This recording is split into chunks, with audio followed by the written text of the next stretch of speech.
I'm pleased today to say that I'm joined by some of my colleagues from the partnership here, exploring this topic, starting off today in part one of neglect across the lifespan. And we were really keen as part of this forum week to really kind of look at all aspects of neglect. And yesterday was very much an introduction, an overview, looking at the national picture as well as looking at the local picture.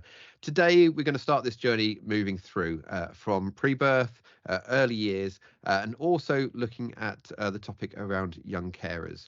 So I'm really pleased today to say that I've got Kate Hopwood and Kerstin Millington joining us, and we've got Carl Mackenzie as well talking to us about young carers.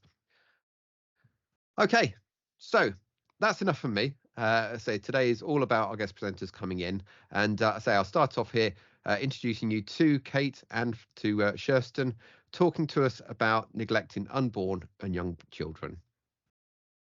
Thank you, Steve. So just to recap on that, so I'm Kate Hopwood. I'm the Deputy Named Midwife for Safeguarding, and I work across the whole of Somerset, so Yeovil and Musgrove Park hospitals.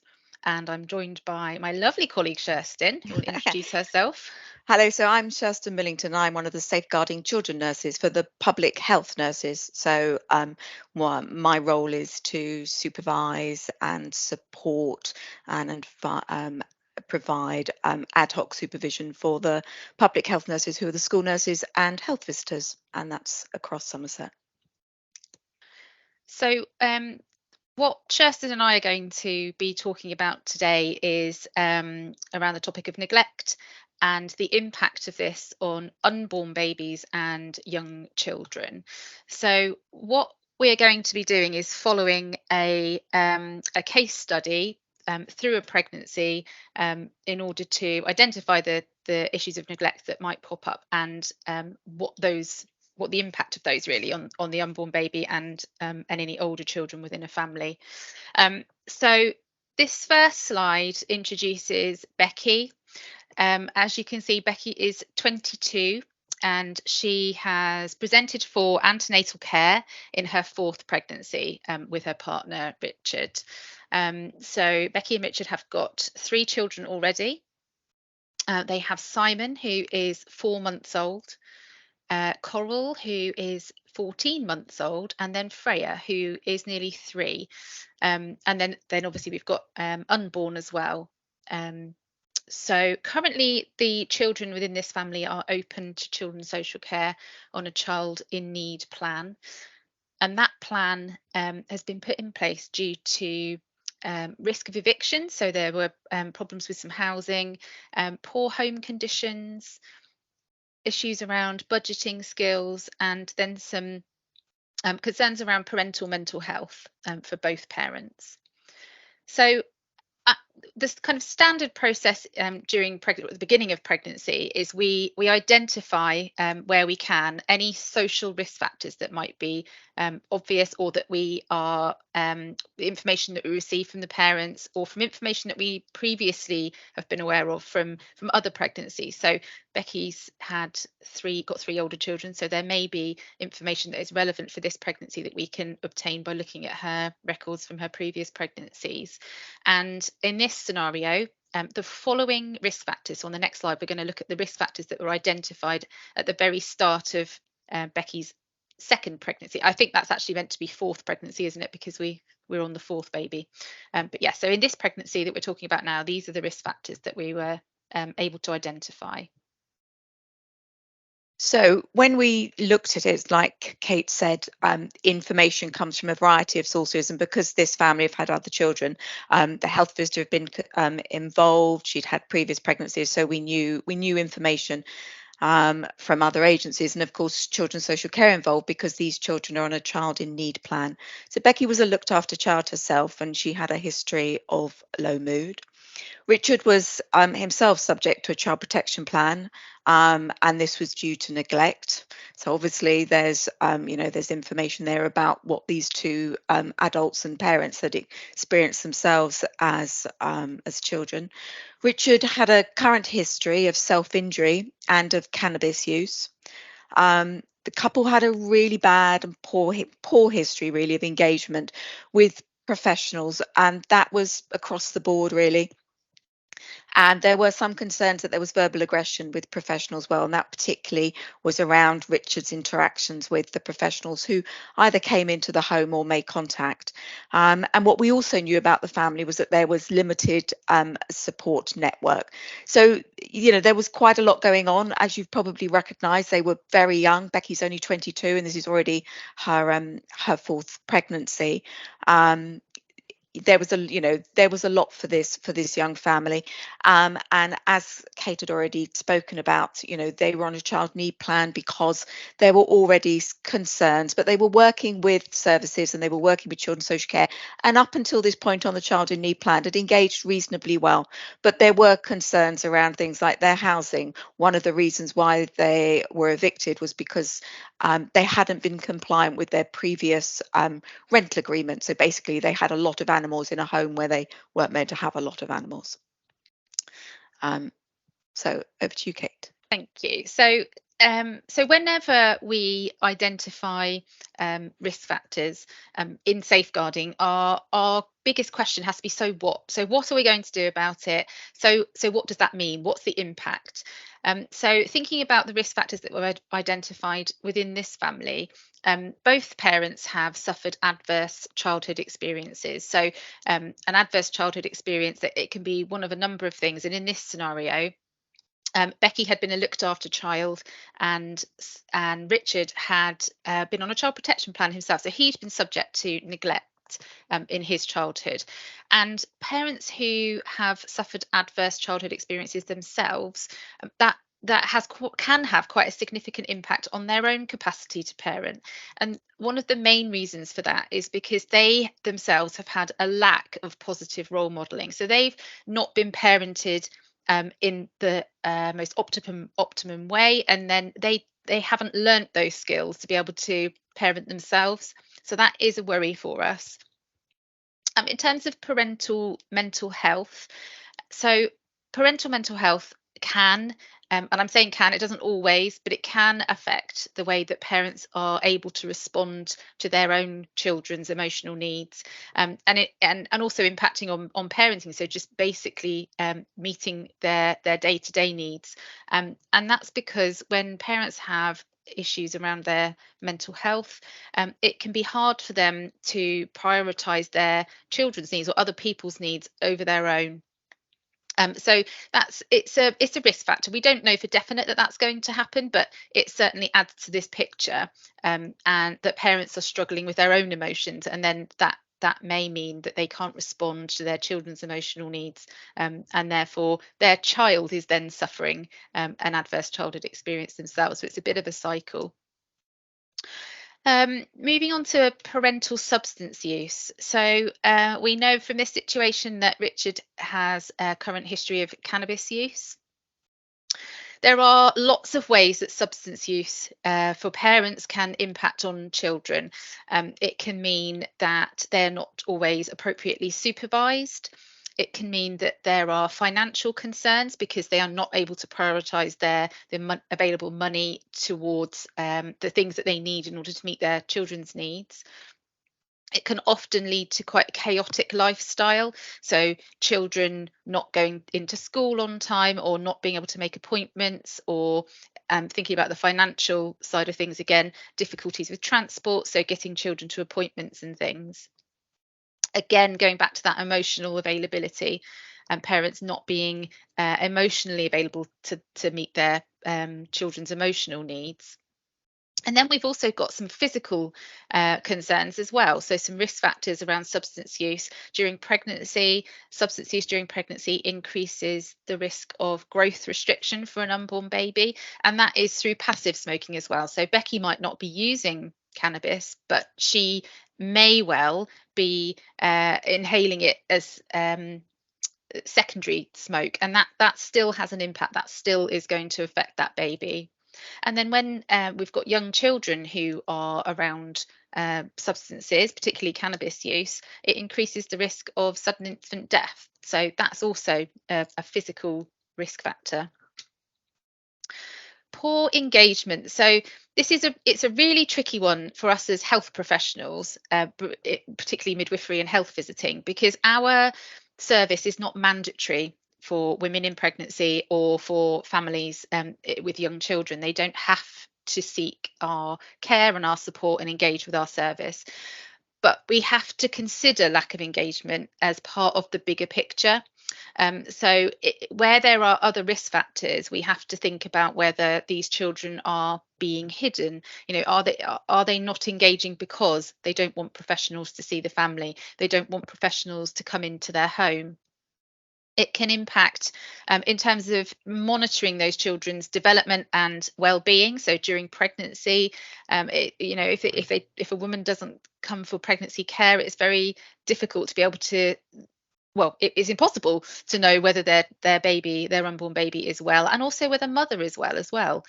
And then thinking about older children, they're not going to receive the developmental support and assessments that they are entitled to make sure that they are meeting their predicted outcomes and health needs.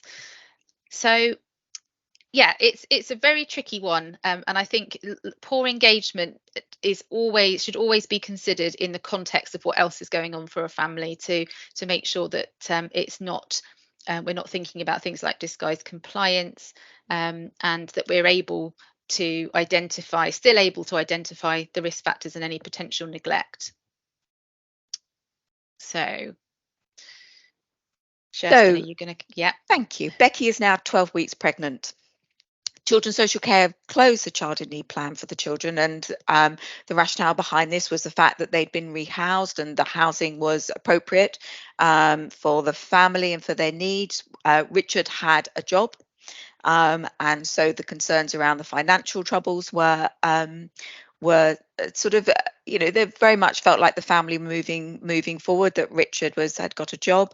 The family had done quite well engaging during the Child in Need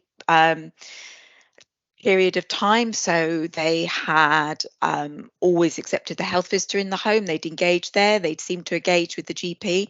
And again, as Kate has said, in health, there's no statutory requirement for a GP, a health visitor, or a midwife. But these parents had actually engaged and appeared to work well with the plan. So that had closed, and they had been offered a family intervention service but had declined that. And to be honest, that isn't unusual when families close. They can often say, no, actually, we're on our feet. We've got our midwife, we've got our health visitor, we've engaged, we know where we're heading now, and actually we don't need the family intervention service. So they closed, which then means that the agencies involved are those ones that are left, which is health visitor, midwife, GP, and also in this case the nursery, because there's a 3-year-old in the family and she was going to nursery. Becky then failed to attend her 16-week appointment with the midwife, which I guess would immediately, for those of us involved with families, it's a red flag. So the moment that Children's Social Care have closed, Becky then fails to attend an appointment with the midwife. Now, health visitors are involved with families from the time when the mum is first pregnant, when the parents are first pregnant, right the way through till they're 5. And one of their first visits is an antenatal. So they usually make an antenatal contact. And where you've got a family where they might have extra vulnerabilities, where really they might need a higher level of support, the health visitor would try and get in there earlier rather than later. Maybe do a joint visit with the midwife is usually a really good way of getting to know and doing that transition of care between midwifery and health visiting. But the health visitor wasn't getting any access. She wasn't getting any answers to her texts. And there was concern because the last time that there'd been report of the children, they'd been seen as quite grubby. There was, and when we talk around children and their presentation, it's really important to be clear, particularly in neglect, because I've just used the word grubby. Now, grubby to me might mean something entirely different to somebody else. I'm very happy to see a 3-year-old at the end of the day covered in dirt, lots of, detritus all over them, from food, from playing around, everything. At the beginning of the day, I would expect a 3-year-old to have had a bath the night before, to be, reasonably clean. But these children, last time they were seen, had dirt in their creases, so in their neck creases, in the creases on their legs. They'd also smelt of urine. Children under 3 mostly wear nappies. Nappies are changed reasonably regularly. But actually, if a nappy isn't changed regularly, children can begin to smell. And they all had varying degrees of nappy rash. So we had a lot of children under 4 in this house. We had 3 children under 4, and they were all in nappies. And there were varying degrees of nappy rash. Now, nappy rash can be a normal thing, but actually, if we're looking at a wider picture, if we're looking at neglect, nappy rash is caused by urine and feces having contact with skin, and it can be that it's not washed off properly. And if you get that consistently happening, then you often get nappy rash. And Coral, who is the 14-month-old, had cradle cap. And cradle cap is sort of a dryness, a thickness of the skin that is a normal thing that can happen with children, particularly toddlers and young children. But hers looked infected. Now, whether that was because she'd picked it, because it was a bit irritable, sometimes parents pick cradle cap. It's really hard to resist, but actually it looked infected. And what we had recognised was that parents had been asked to take her to the GP, but they hadn't done that as advised. And then 2 weeks later, Becky's midwife actually did manage to get into the home for the missed appointment, but found that the home conditions were really poor. The home was smelly, so it smelt of animals, it smelt of urine, it smelt of feces. It was difficult to know whether that was animal or whether that was human. It was dirty. There was rubbish on the floor. There was a really reduced amount of space for these 3 children to be in this home. And there were a number of animals living in cages, reptiles in tanks, and 2 large dogs. And what we always look at when we look at this picture is we think about what's it like for those children to be in that home? What does it mean for those children to live in that area? And, we would have concerns about what the family home looks like. Over to you, Kate. Thanks, Kerstin. So again, we come to so what? What's the impact? Why do these things worry us in terms of neglect and the impact on very young children and an unborn baby? So the missed antenatal appointment and poor engagement with the health visitor, as I mentioned a couple of slides ago, that it's definitely a red flag. It could be demonstrating that Becky isn't able or willing to prioritise the well-being of her unborn baby and young children. It could be there are numerous reasons why we have poor engagement. It could be that her mental health is declining. It could be that there are financial concerns and she can't get to the appointments. And as I said, antenatal care is very, very important, but it's not mandatory. We cannot force, it's optional. We can't force people to attend for antenatal care or engage with health visiting services. So we then got Coral not being brought to a GP appointment. So again, that is a same as mum not attending appointments, not bringing the children, and we use the phrase was not brought instead of did not attend, because young children can't take themselves to appointments. They rely on their carers to bring them to appointments. So it's really important that we think about she didn't have any choice in that. She was not taken by her parents. And again, it is that unable or unwilling to prioritise the child. It's another risk factor. It's another red flag.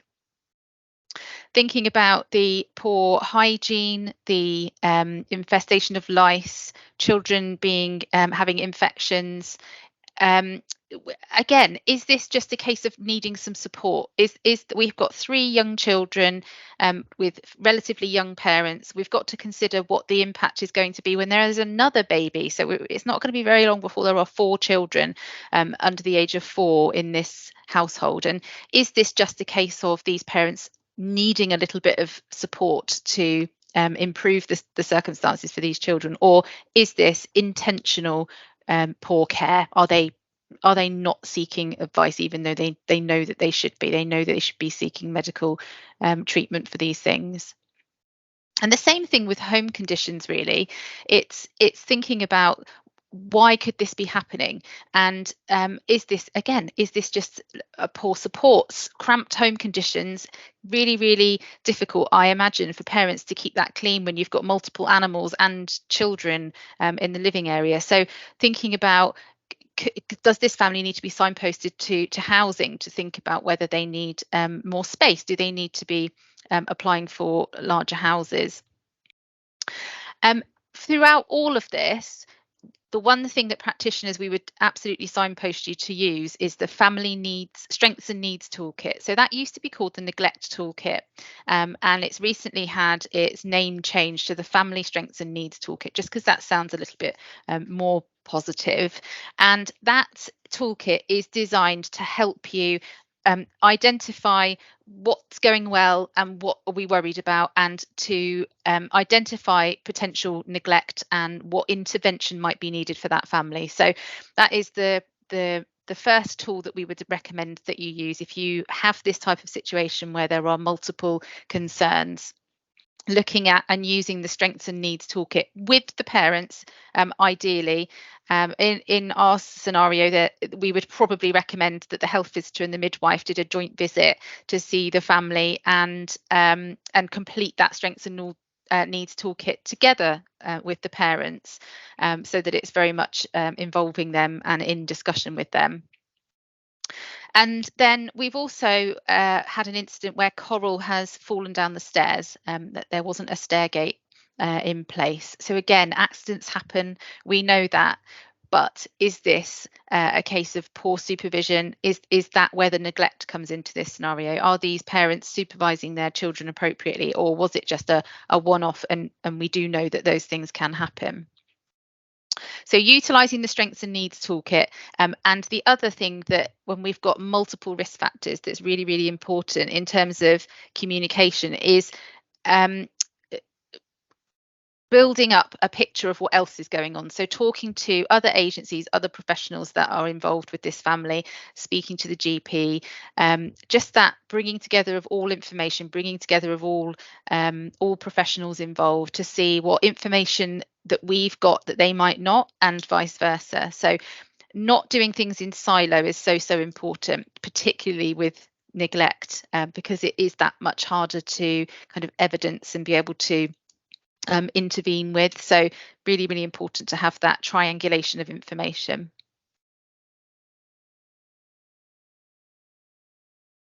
So Becky, by this time, is now 25 weeks pregnant. And exactly as Kate had said, it's really important for us to liaise with other agencies.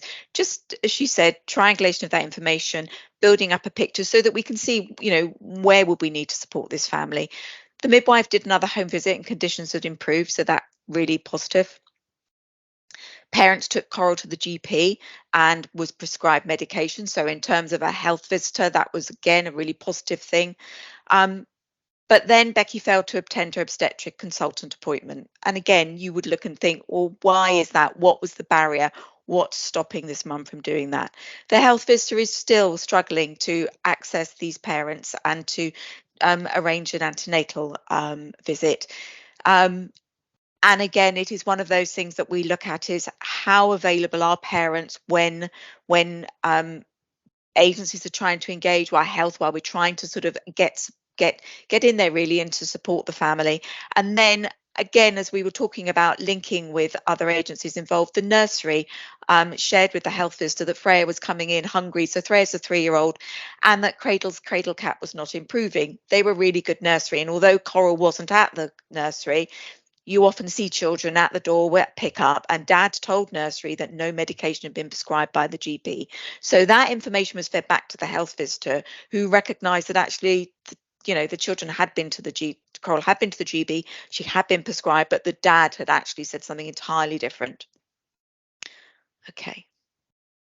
So I can't remember if we mentioned the home visit, Kerstin. So around this time, the midwife undertook a home visit and conditions had actually improved. So one thing that is really, really difficult in scenarios where there are some things that are going okay and other things that are worrying us is kind of trying to balance that up, and that can be really hard when you're trying to look through documents such as effective support and the Strengths and Needs Toolkit to try and work out where this family where their needs sit. Does it sit at the acute spectrum, or is it can it be managed at a lesser level of intervention and support? So moving further on in her pregnancy, we're now at 35 weeks, and by this time we've got more missed appointments. So Becky wasn't at home when the midwife visited for another antenatal. So what we would do during pregnancy, if we have had concerns around the home visits, is we would repeat those home visits. We know that there can be elements of disguised compliance where families are kind of tidying up and cleaning things for that visit, and then things slowly sort of start to slip again. They appear to be engaging and doing all the things that they're meant to do, but those appointments don't quite happen, or they get cancelled for reasons such as illness, etc., etc. So we've got another missed appointment, and then the next appointment, when it was rearranged, the parents requested that they were seen in a central clinic rather than at home. So again, on top of missed appointments, we've then got parents potentially trying to avoid professionals coming into the home. And at this appointment, when it was attended, both parents were noted to have poor personal hygiene. Simon and Coral were noted to be dirty. And again, just referring back to Kerstin's comments around, it's really important to give that context. What does that look like? Because your idea of dirty and my idea of dirty might be totally different. So evidencing what dirty looks like. Is it that they have just got a bit of food spilt down their top, or do they genuinely look like they haven't been had their clothes changed for several days, heavy nappy that's obviously not been changed, that sort of thing. And the parents also then told us that they now have another dog. So there are now 3 large dogs in this home, and the imminent arrival of another baby. And then I think subsequent to this, the parents also then began requesting food vouchers for the food bank from their health visitor. And again, if we're thinking back to the reason why children's social care were involved at the start of the pregnancy, one of those elements was around management of finances, and not, poor management of finances. And are we therefore seeing a decline in the conditions in the environment and in their ability to parent their children safely and appropriately?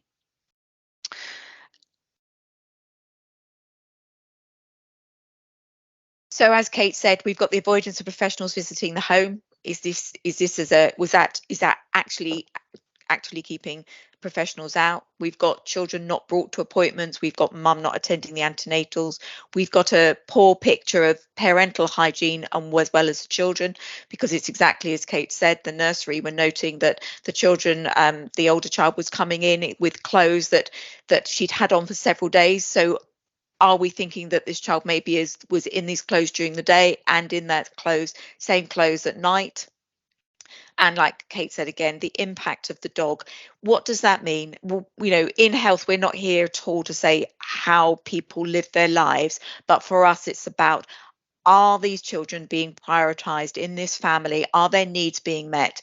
We've got concerns that we've got the older child being hungry, the middle child, Coral, is actually, got an infection there, that we've got concerns that the dad is saying 2 things. We know that the prescription wasn't actually ever picked up because the health visitor followed that up. So the impact on all that together, and as like Ked said, we're using the Strengths and Needs Toolkit to inform us. We are actually bringing that information together. We're linking that with the effective support document to see, where does this sit? What intervention is required for this family to support them? Because all the time, what we want to do is bring these children to the very center of our thinking. What's their lived experience like? What's it like to be a child where your cradle cap is, and you've got head lice, and it's itching so much that actually your head is infected, the skin on your head is infected because your mum and dad, for whatever reason, are not able to get you to the GP. So we've now reached the end of Becky's pregnancy, and her pregnancy labour is then induced at 37 weeks because there are concerns around the baby's size. If we're kind of linking back to the risk factors we identified at the very beginning, we talked about the risk of cannabis and growth restriction in unborn babies. So there is a potential that there is or has been significant harm caused to this baby because it hasn't been able to grow appropriately in the womb. Mum and baby were discharged home later that day, so the day after or the day of the birth. And then on postnatal day 2, so when baby was 2 days old, the family came to a central postnatal clinic for their postnatal check. So the first visit that was done in a clinic rather than in the home. And at that appointment, the personal hygiene of parents was poor, their clothes were dirty. So we've got this kind of sequential issue around parental hygiene. The following day, or on day 5, sorry, a midwife visited the home to complete a postnatal check. And this was after much persistence, because Becky was reluctant for a midwife to come into the home and for this to take place, but did eventually allow us access. And the home conditions were extremely poor. There was feces, animal feces, on the floor, on the carpet. There weren't any clean surfaces in the kitchen to prepare food or sterilize bottles and things. The animals that were in the cages, there were concerns around the animals being able to get out of the cages, and this included things like snakes. So there was significant worry around the safety of the children, particularly the ones that were at cruising or walking height and able to kind of move around the lounge and have access to those animals. And the health visitor had still not been able to see the family. So since the beginning of this pregnancy, the health visitor has persistently tried to engage with this family and not been successful. And on those occasions where it was attempted, Dad had become quite aggressive. So at this point, it was deemed that intervention was needed. And moving on to the next slide, we can give you the outcome and conclusion of this story. So we were able to evidence that there was neglect of these children. There were neglect really across many aspects of their care.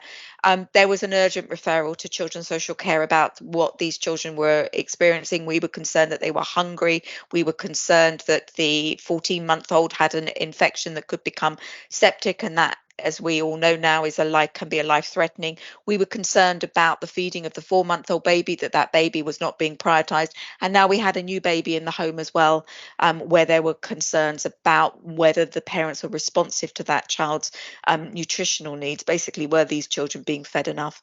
There was a strategy discussion that was called because the concerns, and actually the outcome of that was, yes, there were significant concerns. The agencies at the strategy meeting made the decision that section 47 was met, which meant that there was that children's social care would complete a child and family assessment.